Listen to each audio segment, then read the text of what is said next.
So we're a few UFC fights in, no crowd. Just getting used to the new way this is gonna work out. And I honestly don't think it's that bad. I like it. I like it. I like hearing it. It feels like well, I mean, if you saw Ultimate Fighter, it's kind of just like an Ultimate Fighter. It's exactly like how those fights are.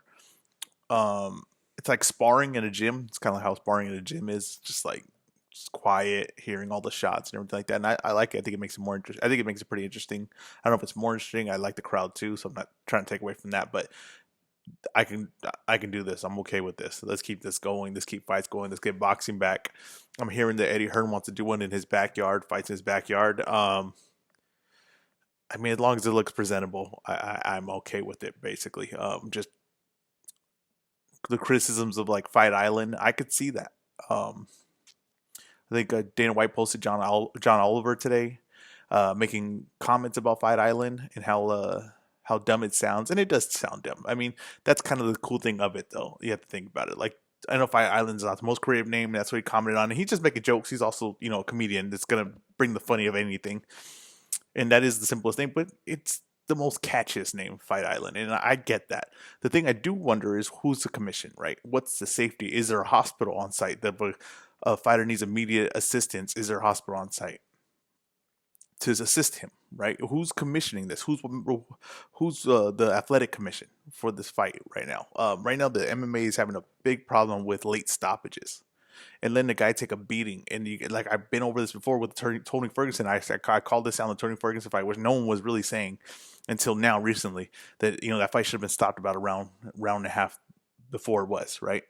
And now you had Smith take a beating from Teixeira. I mean, just a beating that just was not needed. He had no chance in the fight, and I know that everybody says, you never know, he could turn it back and get a miracle finish, but that's the reason why it's called a miracle comeback. That's why it's a miracle, because it rarely ever happens. That's literally what the word means. If for every miracle comeback can show me, I can show you another. I can show you 20, 30, 40 fights where the guy that's been beaten up for the past 3 rounds gets beaten up for the next two. And the trainers need more experience, and they need the courage. And when the problem is when you have a team is you don't have one guy that makes the order, right? And they asked Tony Bravo about Ferguson. Eddie Bravo about Ferguson, and Eddie Bravo said, he's not a head trainer. He's not a head trainer. And what it sounded like is they didn't have a head trainer. They had a boxing coach, they had a kickboxing coach, and they had a jiu-jitsu guy. Well, who's there to make that call? And that's what you need. And you need a guy that's not afraid of the fighter and is not a yes man. And it's going to say, you know what, this isn't, I'm here to look out for your safety. The fighter is there to fight. I'm not going to blame a fighter for not quitting, because you go step in the cage, step in the ring. That's the mindset that's going to need to be great at that, is that you have that mindset, right? So I can't leave it on the fighter to protect his own safety, because he's literally going to a fight that's going to harm his safety. If he was a guy that was worried about his safety, he would never step in there the first place. Okay, it's not the guy that thinks like that. So we need a trainer, we need a doctor, and we need a referee that's looking out for his safety, and that's why the Dominic Cruz stoppage, I will back up, was a good stoppage. It was a borderline great stoppage. He had 11 unanswered shots. No matter you're going up, you're going down, you're still unanswering. You're not answering back on those shots. You're not answering back on them. So to say like, well, I told him to let me go down, whatever, yeah, that doesn't matter what you told him. It doesn't matter. He's not there to ref to what you told him. And these guys, Anthony Smith literally had his teeth knocked out. And some said, well, his trainer said, well, he has veneers. His veneers were knocked out. And then he had to come back and say, no, they were my real teeth. Anthony Smith, right? Just get past that. They need to adjust. I think that the adjustment will come, as they see this. I just hope that no serious damage is truly done. I mean, that's serious damage done, but nothing like fatal is done until they start catching on to this, right? But let's get to Anthony Smith, which I had predicted he would win, right? I did predict that he would win, right? But I did tell you that he's just an average fighter, right? And Teixeira's really just an old man, who's some skill in the hands, very slow though. And what Anthony Smith does, right? And he came out, and at first I thought like, oh man, I was off on this one, right? I like he was gonna win, but he's gonna do it more impressively than I thought. And that's when he came out in a good pace, but very calm. It was a good fast pace, right? I know that DC was talking about his trainers, and they were yelling out, and I'm sure that was the thing, but I thought it was good calm. He had a good stance. He was calm. It was throwing out a lot, but nothing with a lot of There was really that much a lot behind it. It was a good pace.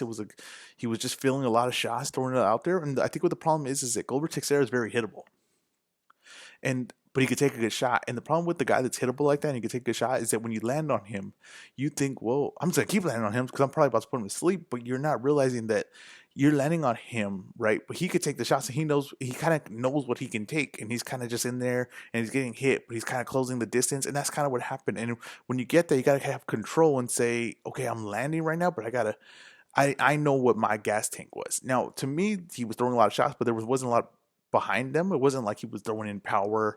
He wasn't swinging for the fences. A lot of the shots, he was just kind of steady pace. The problem with the guy that with the Smith is that he's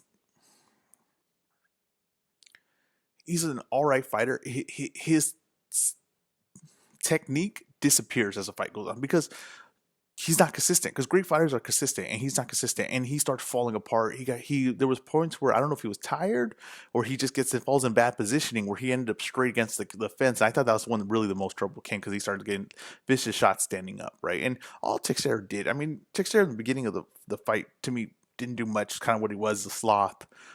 He does have some solid punching. He can he is pretty smooth with his combos. He just kind of let it like flow out. He's very slow though, and his movement's really slow. He's kind of like sloughs you down, pushes you back, and he could hit. He has some power to his shots, right?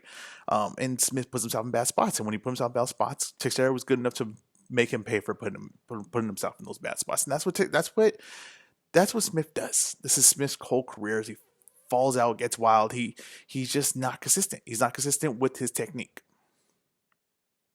And then John Jones came and talked trash after, and it was like, John Jones, what are you talking trash about? This is a guy you want a decision. And Teixeira just finished him. He just devastated him. Way more impressive than the fight you had with him. And this is what I'm talking about. Is if you start looking at John Jones' track record, right? If you start looking at his track record, it's starting to get worse and worse because none of the guys he's fighting are going on to do anything besides DC. And DC's main argument is he's better at heavyweight than he is at light heavyweight because he has to drain too much. That's his main argument. The John Jones track record sucks, and all his performances are starting to look horrible. And he started off by beating old men past their prime. Now he's just beating a bunch of average fighters that people keep saying they have potential, and then they never amount to anything after him. And John Jones is going on talking trash about, it's like, dude, it's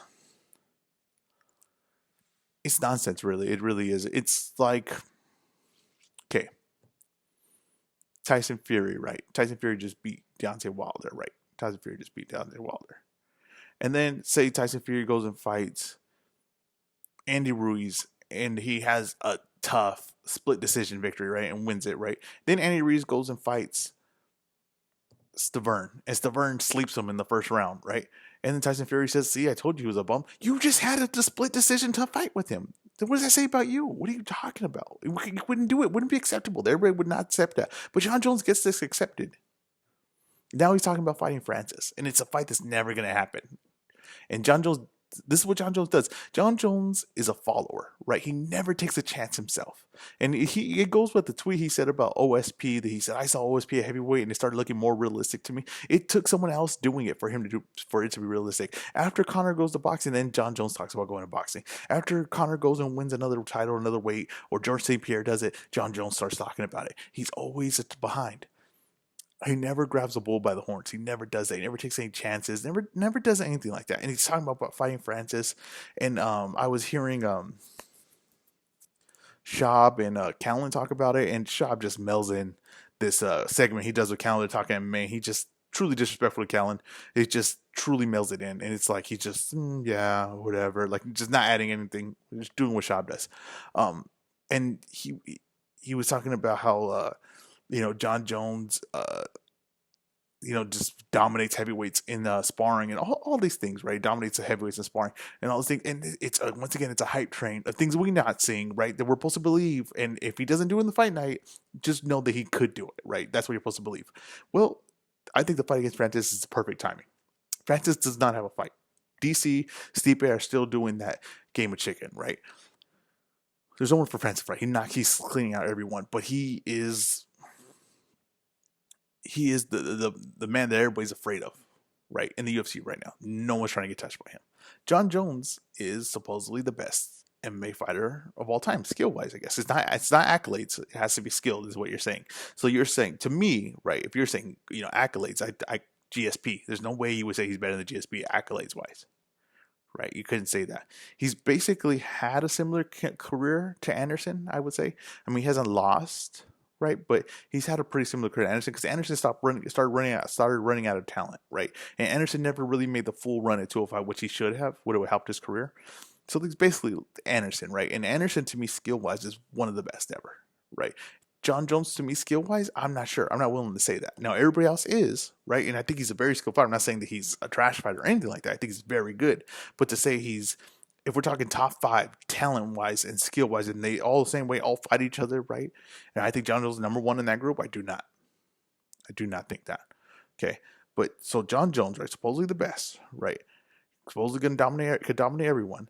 And you got the scariest man, and there happen to be a few weight classes away. And the good thing about it is the more skilled guy is a lesser weight guy. Because if the harder hitting guy was a lesser weight, and then you had the more skilled guy, a heavyweight, that doesn't work. Because then the heavyweight guy, all those skills, if you're going to compete with someone bigger than you, you need more skills than him. So supposedly John Jones has more skills than Ngannou. And I would say, yes, he has more skills than him.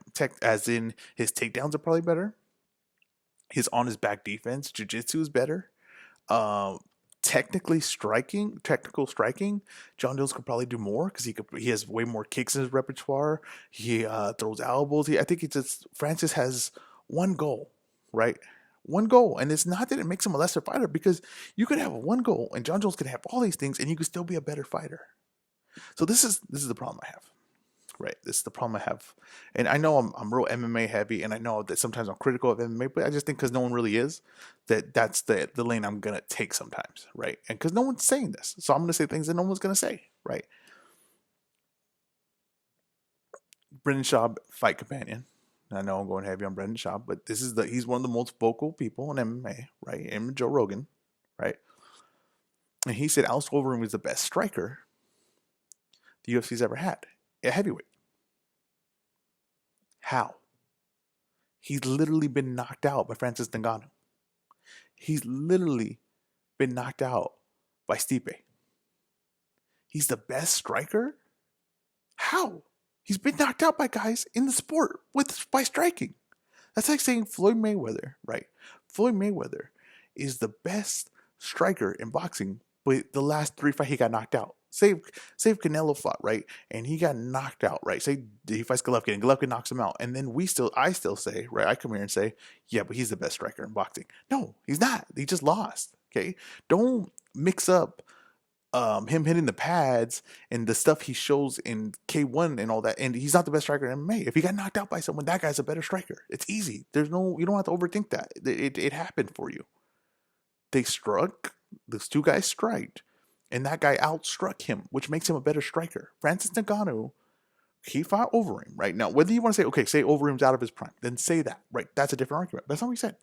He said he's the best striker. Well, he striked with Francis, and Francis knocked him out, highlighted him. So he's a better striker. That's it. Elimination. Done. Okay. So now John Jones is going to come. He's going to fight Francis, right? No matter what, he could do all these things and everything. If Francis knocks his head off, right? Only 2 things you can say.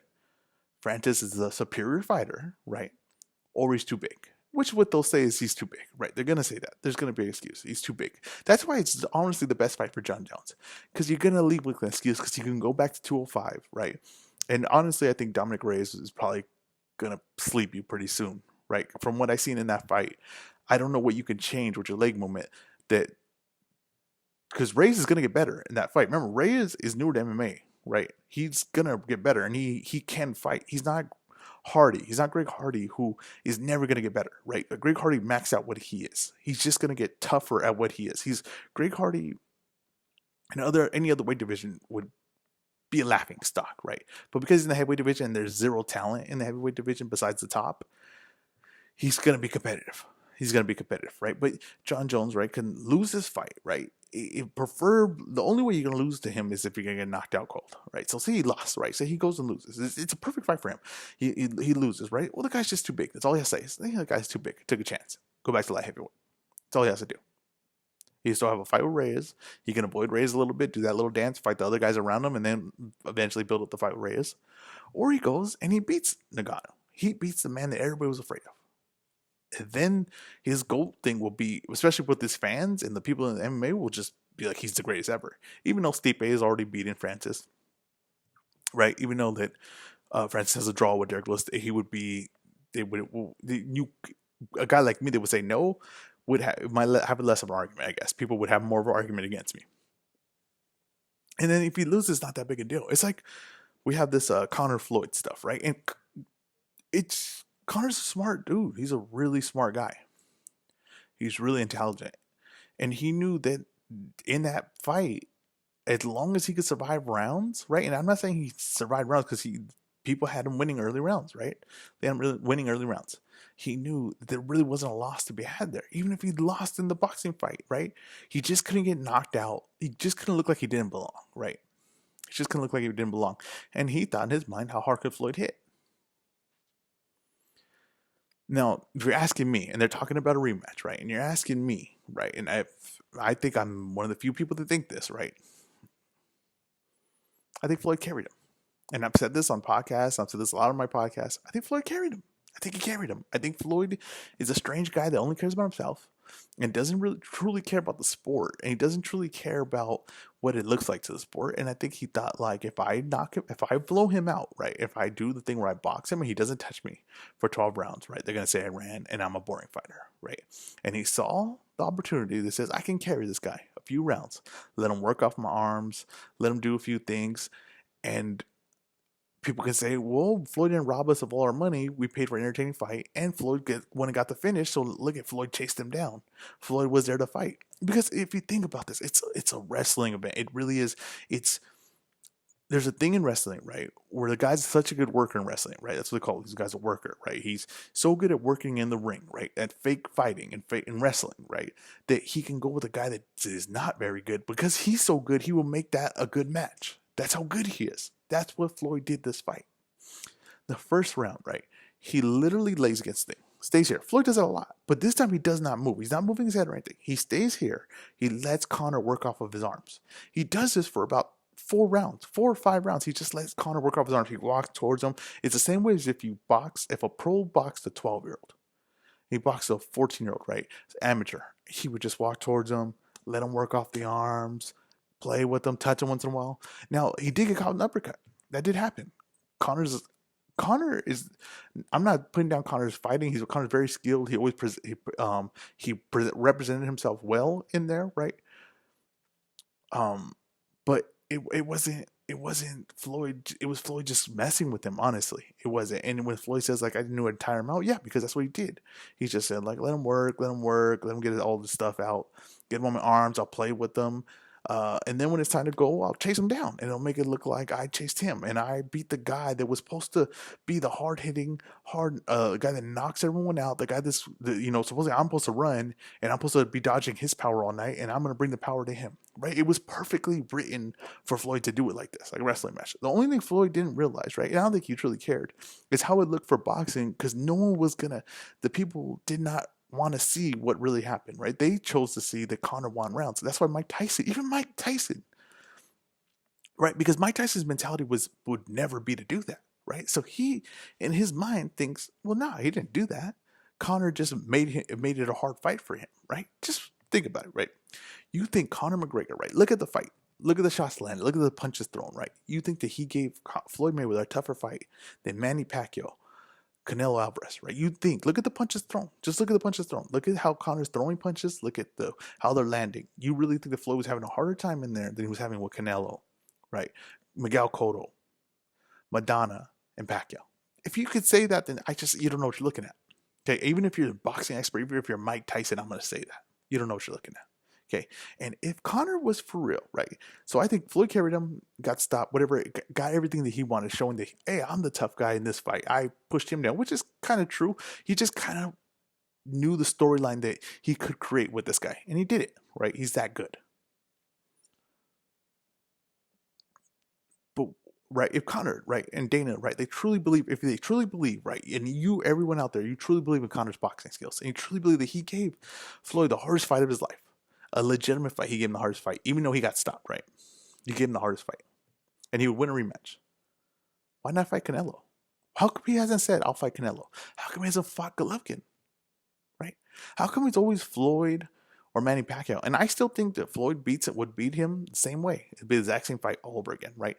Um, if Floyd trained seriously, I think he can get him out a lot earlier. But maybe he just Floyd would do the same thing, work with him, and then get him out the same way again, right? And if it's Manny Pacquiao, I think Manny Pacquiao. I think Manny Pacquiao knocks him out. But there's a reason why Conor's choosing these guys and bringing these guys' names, because they're smaller, right? They're getting older, and Conor's not an idiot. He knows that that's a big advantage to him. That the guy gets older, right? And maybe he can catch him, and maybe they're slipping. This will be the fight they slip, and Conor will have a win over a boxing legend. But he doesn't want to fight any of the current guys. He has not said Earl Spence Jr. And you would say he hasn't said Earl Spence. He hasn't said he hasn't said any of the young guys, right? He hasn't said any of the top guys right now. Hasn't said their names. Hasn't said Canelo's name, which is a fight that would be huge. They're the same way. It makes literally the most sense for them to fight. It's actually a style that benefits Conor more than Floyd. It's a guy is willing to stand in the pocket. And he has not brought his name up once. There's a reason for this. He's not an idiot. It's because he would get knocked out cold.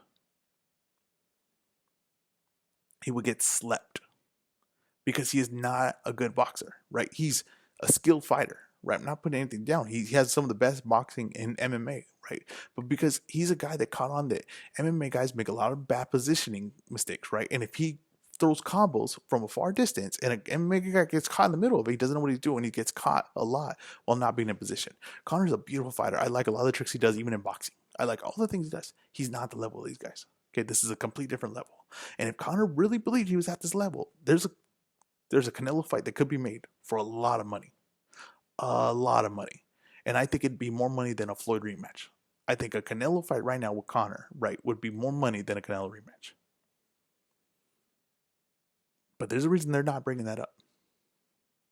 There's a reason they're not saying Earl Spence. There's a reason they're not saying Golovkin. And Golovkin's older too. They're still not, never had they said their names. And those fights can be made. I promise you, they can be made easy paydays. They're not dumb. And if everyone wants to choose to be dumb, everybody truly thinks that Conor gave Floyd his hardest fight, they can do that. I won't. Okay. Now Conor comes, right, and say he sleeps Floyd, right? Say he sleeps Floyd in the next fight, right? I'll still be saying he caught Floyd old, right? I don't think that'll happen. I don't think it'll ever happen. But why is it Conor? He's in his prime. Fight a boxer in his prime. If you truly believe in your skills, why is it always Paulie Malignaggi, right? Why is it these guys? You ain't fooling me. You ain't fooling me. And I know that at like a gym like Wildcard Boxing, there ain't no one scared of Conor walking in through those doors. Those pros in there, ain't no one scared of him walking through the doors. No one's gonna be like, oh man, that's Conor, I don't want to box him. I promise you. No one's thinking that. Hopefully boxing's coming soon. MMA it's been good. I'm not gonna lie. I was skeptical of the last card, and it was a solid card. I was skeptical of it, and it was a solid card. And all these fights have been good. I'm worried about UFC 250. There's no main event. It's 3 weeks away.